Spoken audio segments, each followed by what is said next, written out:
Hello, मेरा नाम doctor Manish Paliwal है। मैं एक सीनियर कंसल्टेंट गैस्ट्रोएंटरोलॉजिस्ट, हेपेटोलॉजिस्ट या लिवर स्पेशलिस्ट हूँ। आज बात करते हैं फैटी लिवर डिजीज।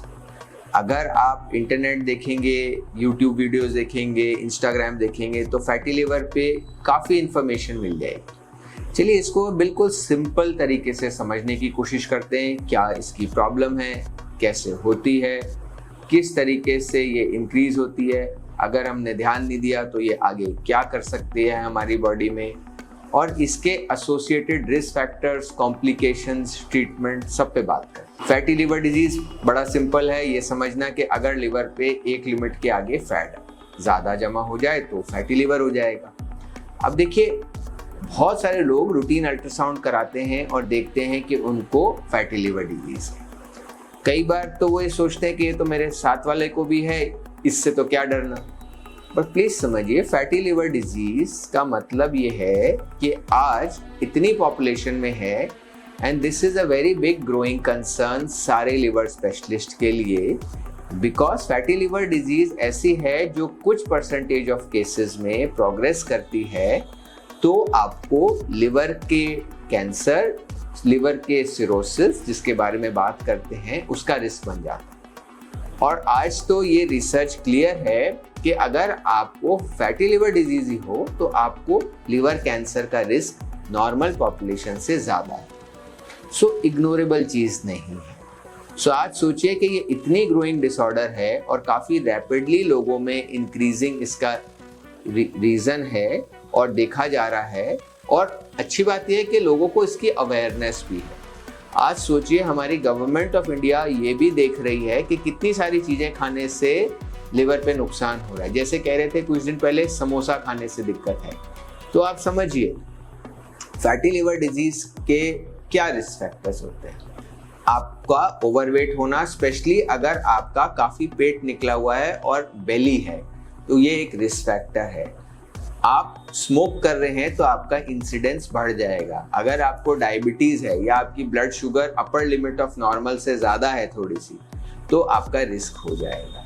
दूसरा, थायराइड की बीमारी में भी फैटी लिवर होता है। कुछ दवाइयाँ होती हैं जो कम यूज़ होती हैं, उनसे भी लिवर डिजीज़ होता है। सो समझिए, एंड सबसे important, excessive dietary intake of carbohydrate, sugar and fat, जिससे वेट बढ़ेगा और फैटी लिवर होगा। अच्छा समझिए, खाली फैटी लिवर खाली मोटे लोगों में ही नहीं होता, पतले लोगों में भी होता है। और ये पतले लोगों में मेन कारण होता है हमारी जीन्स या जेनेटिक्स प्लस डाइटरी हैबिट्स। पतले लोग होंगे, वेट कम होगा, लेकिन उनकी पॉट बेली होगी और वो अच्छा खासा फ्राइड फूड, फ्राइड स्नैक और ये सब खा रहे हैं, तो आप ये देखेंगे कि उनकी कोलेस्ट्रॉल बढ़ जाएगा ब्लड में। उनका एक कोलेस्ट्रॉल का कंपोनेंट होता है जिसको कहते हैं ट्राइग्लिसराइड, वो बढ़ जाएगा और उससे हमारे लिवर में फैट दिखेगा और उसे फैटी लिवर कहेंगे। तो पतले लोगों में भी देखा गया है। सो इससे क्या निकल के आता है कि मेन चीज़ है कि ये जो ग्रोइंग डिसऑर्डर है, काफ़ी लाइफस्टाइल से फ़र्क पड़ता है। देखिए, सबको थायराइड नहीं होता, सबको शुगर नहीं होता, इससे लोगों को ज़्यादा देखा, ऐसे लोगों में देखा गया। बट ये भी समझिए कि थायराइड की बीमारी को छोड़ के शुगर की बीमारी भी मोटापे से बढ़ती ही है, उसका इंसिडेंस ज़्यादा ही होता है। तो कहीं ना कहीं हमारी लाइफस्टाइल इसमें की रोल प्ले करती है और हमारी डाइट इसमें एक की रोल प्ले करता है। सो ये कारण हो गए। अब फैटी लिवर से क्यों डर? देखिए, फैटी लिवर सब में खाली फैट नहीं रहता। अगर इसके साथ सूजन आ जाती है तो उसको कहते हैं नॉन अल्कोहलिक स्टीएटोहेपेटाइटिस। मतलब आपके लिवर पे फैट के साथ लिवर की जो सेल है उस पे सूजन आ गई और वो डैमेज हो रहा है। अब कोई चीज़ डैमेज होगी और उसको कंट्रोल नहीं करेंगे तो ऑब्वियसली वो वहाँ तक तो रुकेगी नहीं, आगे बढ़ेगी। तो अगर आपने टाइमली उसको कंट्रोल नहीं करा तो कुछ लोगों में ये क्या करेंगे, जो फैट है और उसके साथ जो लिवर में सेल में सूजन है, ये पूरे ही लिवर को धीरे धीरे डैमेज करेगी और लिवर में स्कार टिश्यू बन जाएगा जिसको हम फाइब्रोसिस कहते हैं। तब ये एक डेफिनेटली लाइफ थ्रेटनिंग इलनेस में कन्वर्ट हो जाएगी जिसको कहते हैं cirrhosis of liver. Cirrhosis of liver के और भी कारण हैं, बट आज के ज़माने में फैटी लिवर डिजीज़ के प्रोग्रेस से सिरोसिस सबसे ग्रोइंग बीमारी है लिवर की। अब सिरोसिस एक एडवांस्ड लिवर डिजीज है। ये हर जने को जिसको सिरोसिस होगा उसकी लाइफ नॉर्मल नहीं रहेगी, उसके लाइफ स्पैन कम हो जाएगा। नॉर्मल इंसान अगर कोई 70, 75, 80 तक जीता है अच्छी हेल्दी लाइफ से, तो सिरोसिस वाले लोग इतने आराम से इस एज तक नहीं पहुंचेंगे। 10 या 20 साल पहले ही उनकी लाइफ एंड हो जाएगी। और विश्वास करिए, फैटी लिवर की बीमारी जनरली यंग लाइफ से शुरू होती है, 20s में, 30s में, और वो अगर ध्यान नहीं रखें तो 40s, 50s तक सिरोसिस कर देती है। उसके बाद आप ये नहीं सोच सकते कि आप 70, 80 तक आराम से जी लेंगे और आपकी लाइफ हेल्दी रहेगी। सो इसलिए फैटी लिवर कभी भी पता लगे जाए तो डेफिनेटली उसको इग्नोर नहीं करिए। एक बार समझिए मेरे को क्यों हो रहा है, मैं क्या कर सकता हूँ और उससे मेरे को कैसे नुकसान हो सकता है। अब फैटी लिवर को इवैल्यूएट करने के लिए एक डॉक्टर के पास जाइए, एक गैस्ट्रोएंटरोलॉजिस्ट के पास जाइए। मेरी सलाह रहेगी एक आप डेफिनेटली लिवर स्पेशलिस्ट के पास जाइए, और वो लिवर स्पेशलिस्ट आपसे आपके रिस्क समझेगा, वो आपसे आपका इवैल्यूएशन करेगा। अब इवैल्यूएशन में आपके कुछ ब्लड टेस्ट होंगे, ब्लड टेस्ट में आपकी शुगर हो गई, लिवर फंक्शन हो गए, आपके कोलेस्ट्रॉल हो गया, थायराइड हो गया, और इन जनरल बाकी टेस्ट होंगे। इससे ये पता लग जाएगा कि कहीं आपको फैटी लिवर के साथ एक कंडीशन होती है जिसको कहते हैं मेटाबॉलिक सिंड्रोम। आप देखिए, मेटाबॉलिक सिंड्रोम में फैटी लिवर एक पार्ट है जिसके अंदर अगर आपका कोलेस्ट्रॉल बढ़ा हो, शुगर बढ़ी हो, आपका ट्राइग्लिसराइड बढ़ा हो, और आपका पेट पे एक लिमिट के आगे फैट हो, जिसका एक प्रॉपर मेजरमेंट है, जिससे आपको मेटाबॉलिक सिंड्रोम कहते हैं। अब मेटाबॉलिक सिंड्रोम अपने में ही एक समस्या है। ऐसे लोगों में हार्ट की बीमारियां भी देखी गई हैं ज़्यादा, ऐसे लोगों में किडनी की बीमारियां भी ज़्यादा देखी गई हैं, ऐसे लोगों में ब्रेन का स्ट्रोक जिसको फालिश कहते हैं उनका भी रिस्क ज़्यादा है। सो ये मत समझिए कि फैटी लिवर को हम इग्नोर कर सकते हैं। देखिए, अगर आप अपना रिस्क समझ लेंगे तो आपको बहुत फायदा होगा, और विश्वास करिए ये बीमारियां ट्रीटेबल है। शुरू में पता लग जाए, शुरू में आप सतर्क हो जाएं तो काफ़ी फायदा होगा। ट्रीटमेंट से, लाइफस्टाइल करेक्शन से बेटर हो जाएगा। तो की चीज़ें क्या हैं जिससे ये रिस्क होता है?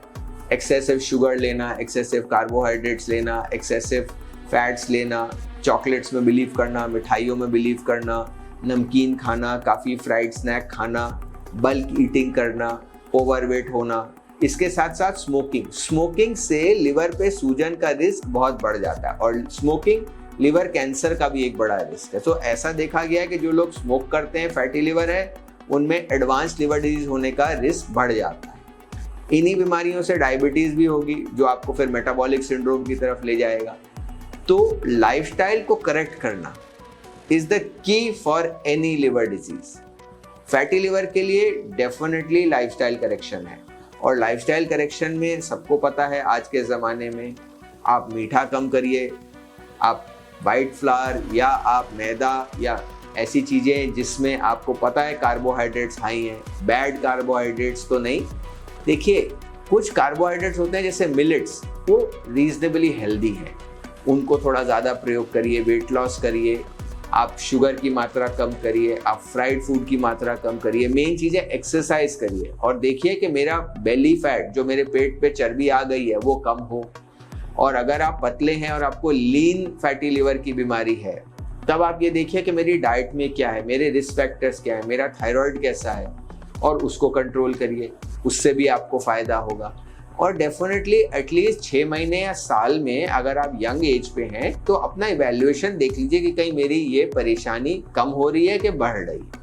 इसलिए एक डेफिनेटली लिवर स्पेशलिस्ट से संपर्क रखिए।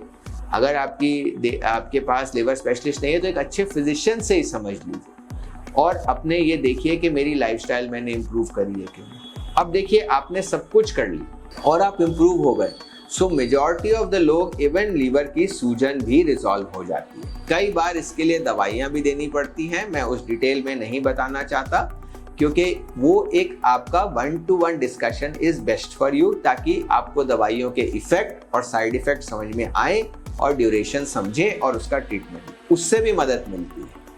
आज के ज़माने में क्योंकि दुनिया भर में हमारे देश में भी और दुनिया में ये बहुत बड़ी समस्या है।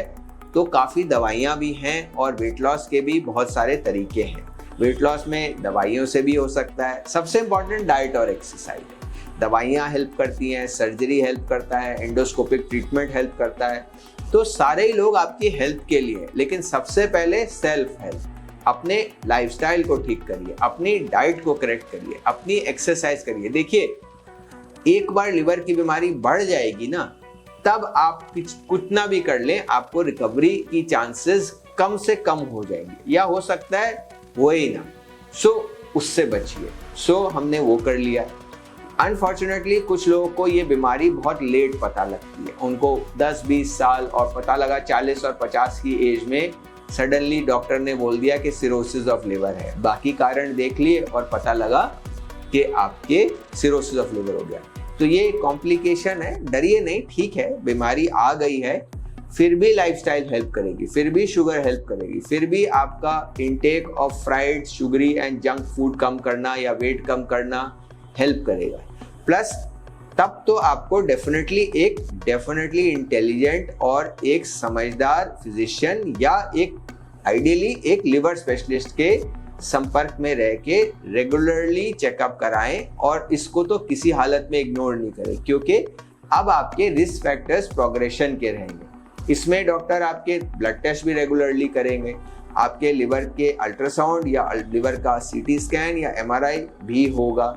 ऐसे केस में आपकी एंडोस्कोपी भी होगी ताकि उसके कॉम्प्लिकेशन पता लगे। फैटी लिवर से पहले सूजन आई, अब सूजन कंट्रोल नहीं हुई तो वो लिवर पे फाइब्रोसिस या स्कारिंग होकर सिरोसिस आ गई, फिर उसके कॉम्प्लिकेशंस आ जाएंगे। कॉम्प्लिकेशंस क्या हो सकते हैं? देखिए, फूड पाइप में नसों का फूल जाना, जिसको वेरिसिस कहते हैं, उनमें से ब्लीडिंग का रिस्क, पेट में पानी आ जाना, क्योंकि लिवर हमारा एल्बुमिन बनाता है। अब लिवर काम कम कर रहा है तो एल्बुमिन नहीं बनेगा, तो बॉडी में हर जगह सूजन आने का रिस्क होता है, स्पेशली पैरों से और पेट से शुरू होती है। उसके साथ बेहोशी आ सकती है, बिकॉज लिवर का फंक्शन होता है खून की सफाई करना। खून साफ नहीं होगा तो बहुत लोगों के अमोनिया बढ़ती है और उनको बेहोशी आ जाती है। प्लस लिवर कैंसर का रिस्क।